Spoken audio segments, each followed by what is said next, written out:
This channel does not promote any violent, harmful, or illegal activities. All content provided by this channel is meant for an educational purpose only. অন্যদিকে রাজ্যপালের বক্তব্যের দিকে আমাদের নজর থাকবে, কারণ তিনি কোথাও গিয়ে সরাসরি বারংবার রাষ্ট্রপতি শাসনের কথা না বললেও পরোক্ষে বলছিলেন, কিন্তু এবার যেটা বলছেন যে বাংলার মানুষ চাইছে, বাংলার মানুষ রাষ্ট্রপতি শাসন চায়, সংশ্লিষ্ট কর্তৃপক্ষের সাংবিধানিক ক্ষমতা আছে। কি বলেছিল? These are demands from the people. They are agitated.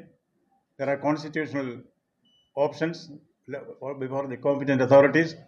As governor, what is my decision? I do not want to make it public. I would like to be circumspect.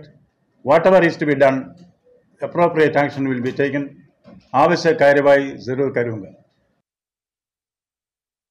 অপরাজিতা বিলটা আটকে রেখেছেন কেন সেটা বলুন।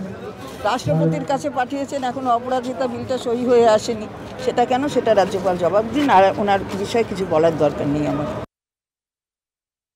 ঠিকই কথা বলেছেন। আজকে বাংলার মানুষ তাদের পিঠ দেওয়ালে ঠেকে গেছে।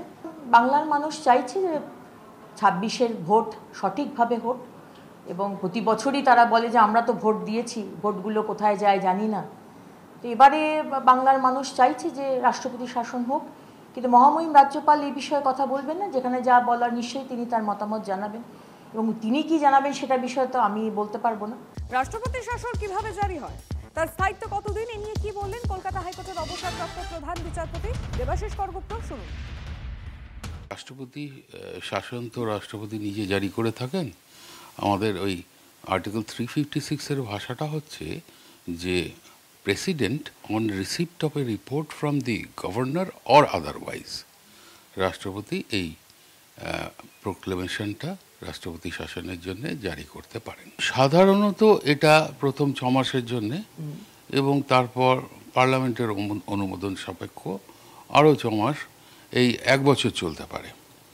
এবং একটা প্রভিশন আছে যে এটা 3 বছর পর্যন্ত চলতে পারে, যদি রাজ্যের পরিস্থিতি সেইভাবে হয়। জুডিশিয়াল রিভিউ এই রাষ্ট্রপতি শাসনের হতেই পারে। যদি কেউ এই রাষ্ট্রপতি শাসনকে চ্যালেঞ্জ জানিয়ে আদালতে যান, তাহলে আদালত দেখবে যে তার যৌক্তিকতা আইনসঙ্গতভাবে আছে কিনা।